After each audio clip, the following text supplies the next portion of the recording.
Hey, I'm Abigail Nutzman, Communications Specialist here at Farmers RECC, and welcome back to the Powering the Good podcast. Today, we are thrilled to be joined by a very special guest, Miss Nicole Randall with SCRTC. I'm so glad to be here. Thank you so much. Yeah. So before we jump into our interview, we are going to do a quick safety moment. So we're going to take a quick break and do that, and we'll be right back. During a rainstorm, you never know what's ahead, and you can't see what's under it. 6 inches can stall a car, but 12 inches can float. Hidden hazards include logs, debris, and even downed lines. And even familiar roads can change after storms. And remember, your car is not a boat. Turn around, don't drown.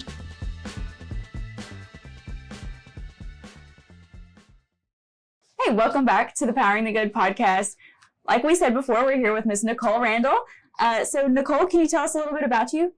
Sure. I am currently with SCRTC, and I do marketing and sales there. But I have a lot of fun in life. That's I always enjoy traveling and reading and writing, and I love people, and I try to travel everywhere that I can and watch as much football as possible. So that's a little personal stuff. I mean, we can get into other things if you want later too. Okay. So how long have you been with SCRTC?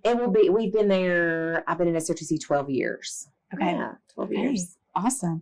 So I know SCRTC and then Farmers RECC as well, we're heavily involved in our communities. It's one of the tenets of a cooperative. So how are you specifically involved in your community, whether it be civic organizations, volunteering, clubs, etc.? So involved in our community. And I'm going to start by saying I believe that a personal strong belief of mine is that we have a moral obligation to make the area in which we live better. And that looks different for everybody because people are all unique, right? Yeah. So I think that you need to find what excites you, what makes you feel special, and that's where you should invest. Involved in our community, I am a huge fan of our chamber, Baron Inc. I have just come off as serving as the chairman of the board of directors for that. I think there is no better place that you can become ingrained in our community, in our network to champion our area than that. So I think that is a full encompassing in many different ways that you can reach if you are involved in the chamber. Yeah. So we do, I love doing that. I'm heavily involved in our church at River Lake Church. That's a way to also make our community stronger and better.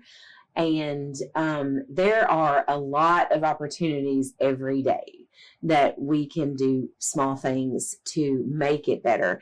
But there's a lot of great organizations around to invest in. But those are my two top ones there. And when one kind of fades out, when you don't have to do so much with one, you can pick up other things as well. For sure. So I think Rotary is an amazing organization I've been a part of in the past for quite a while. And I think that you need to find your people and find what philanthropy fits you and go for that. Yeah, for sure. And I will say you did a phenomenal job during your term with Baron Inc. as the chairman of the board.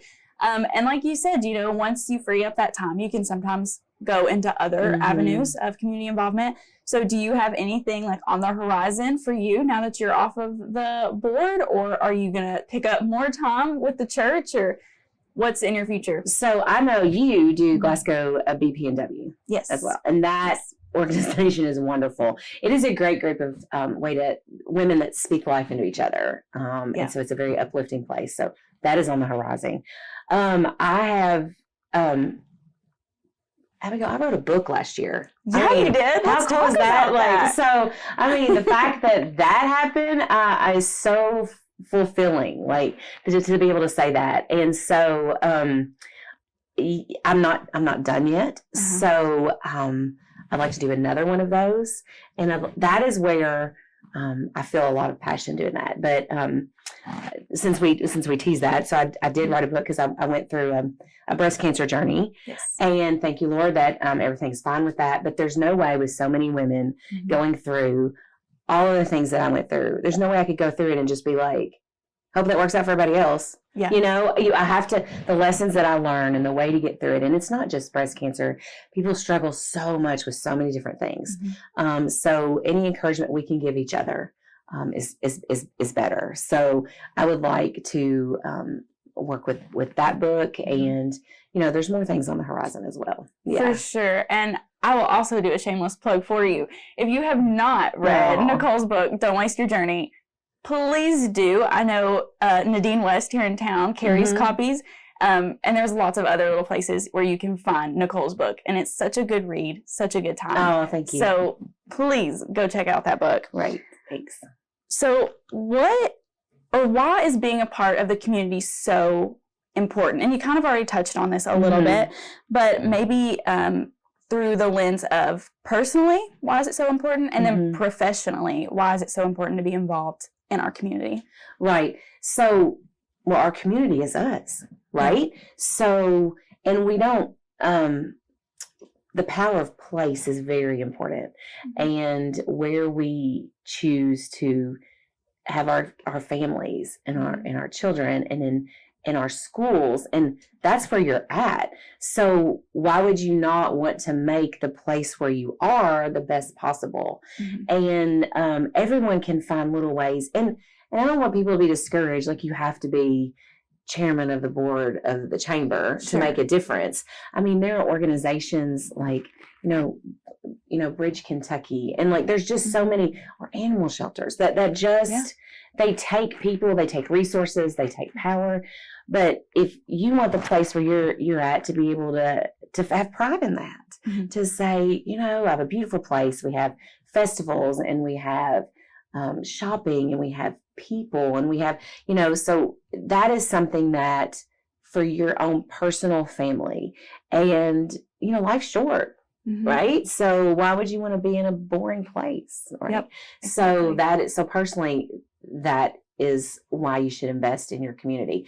But professionally, it's kind of the same way. It's not fulfilling to just go to a place and do your job and then leave. You want to find fulfillment in that and find ways to make every day worth living, to give the best that you have.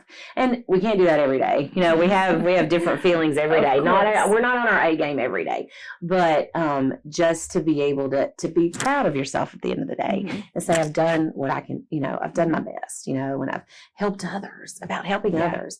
If you speak life into others and empower others, it's a beautiful, it's a giving forward thing. It just repeats itself and goes on. For sure. Yeah. So for anyone listening that's thinking, well, you are right, I want to be fulfilled, I want to go out and get involved in the community, what advice would you give to those people who maybe want to start getting involved in the community but don't know where to start or how to jump in? Okay. So first, it's unique for everyone. So what do you have a tendency toward? Is it arts? Is it outdoors? Is it, animals, whatever it is. So you kind of find your passion, and we got Google. That's great. Yeah. But the chamber would also be glad, hey, this is something I like to do. They will plug you into a place. 100%. So if you go there and do that, if it's, learning, go to your schools. The school systems around here are amazing. Yes. And so just call, hey, I've got time to volunteer. I've got, there's so much that we can do, For sure.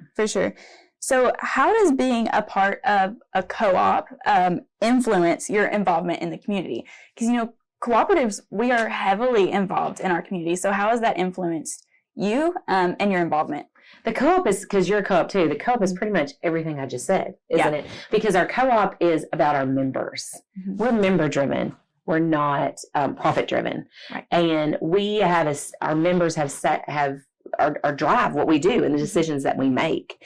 So it is everything that I've just said. We do everything based on what is best for our members and how can we give back to them. And we want to hear from them. And so that is how, the same way that a healthy community should work. Yes. Doing that as well. Yeah, for sure. And one of the more recent ways that we have decided to get involved in our community is through Coffee with the Co-ops, which is a joint initiative with farmers and SCRTC, where we go to a local coffee shop in our service territory, typically once a quarter, and we set up and we invite members to come in and to talk to us and to meet our leadership teams, and to ask us any questions that you have about our cooperatives, because we want to be there for our members. We are member driven. And so that's one of the ways that we've been getting involved. Right. So, Nicole, what is one of the ways that Coffee with the Co-ops is different from other cooperative events? Like, we have annual meeting every year. How is Coffee with the Co-ops different? Right. First of all, isn't the partnership great? It's awesome. I know. Anytime you can partner with another organization or another person, that is where real magic happens. Yeah. Which the real goal, because networking is like my favorite thing. So if you can get people together and they help each other, like that is just magic that's grown. So that the partnership that we have formed is a beautiful thing. But when you're at Coffee with Co-ops, then it is totally relaxed. You know, we're just out there with our leadership team, and people can come and go, and it's in a familiar place. Yeah. So in each of our main territories, we go to a familiar place that's laid back, and you can come and go and just mingle and talk. So it's not an agenda like maybe an annual meeting would be, or a huge amount of people, or anything like that. It's a very intimate setting. Yes. So that is, it's just laid back and come and relax and talk, and it's unique. It's a great feel. We're just very appreciative for the partnership. Yeah, and like you said, we are very appreciative for your all's partnership as well. So with Coffee at the Co-ops, we get to sit and we get to talk with members, and like you said, it's much more intimate, and it allows for really great conversation to take place. So do you have a specific part of Coffee with the Co-ops, like a favorite memory, or is there a favorite part of Coffee with the Co-ops that you have? You know what? I do have a good memory. So when we go to Edmonton, and they have the Old School Cafe. Yes. Right, which is a very great place anyway. So if you don't know the Old School Cafe, right, it's the a former cafe for the school system that they've or a former cafeteria for the school system they've converted, right, into, and they serve breakfast and lunch. And so when we're in there, and they had, do you remember this? They had a breakfast sandwich called the Whammy. Yeah. And I said, I don't know what a whammy is, but it sounds exciting. To this day, that might have been the best breakfast sandwich I have ever had. So it was a whammy. It was like toast and like all this buttery toast goodness and eggs and bacon. Amazing. It was quite amazing. So it's funny. It was a food moment, but it was really good. But people were all like having whammies, and I mean, like I said, it's just an intimate setting. You're not having a whammy at an annual meeting. Yeah, exactly. But it was, it's a good moment. And then people come in, and then at that same meeting, there was somebody that was coming in to talk to us, and their daughter had just been accepted to the school of her choice. Yeah. Right. And so we were talking about that because we care about our members, because we know them, and we knew that, and to share that moment with them over a whammy. Yeah. What more could you want? It was a good moment. Yeah. And I think that's something that's really special about Coffee with the Co-ops, is that even if you come, you don't have to talk to us about electricity or internet or your bill. I mean, it can be about anything. We just want to meet you. We just want to talk to our members. And so Coffee with the Co-ops is the perfect place to do that. And it is. It's just so intimate and special. And we love that time with our members. And plus the coffee's on us. That's right. The coffee is on us. That's right. What would you tell a member that has never been to a Coffee with the Co-ops before? And maybe they're iffy about coming to one. Right. What advice would you give to them? Well, grab a friend. That always helps, right? Because we're talking about partnerships. So grab a friend and come in. Then you can get your coffee or your coffee and your whammy. And you can even sit for a second and sip your coffee, get the feel of the room.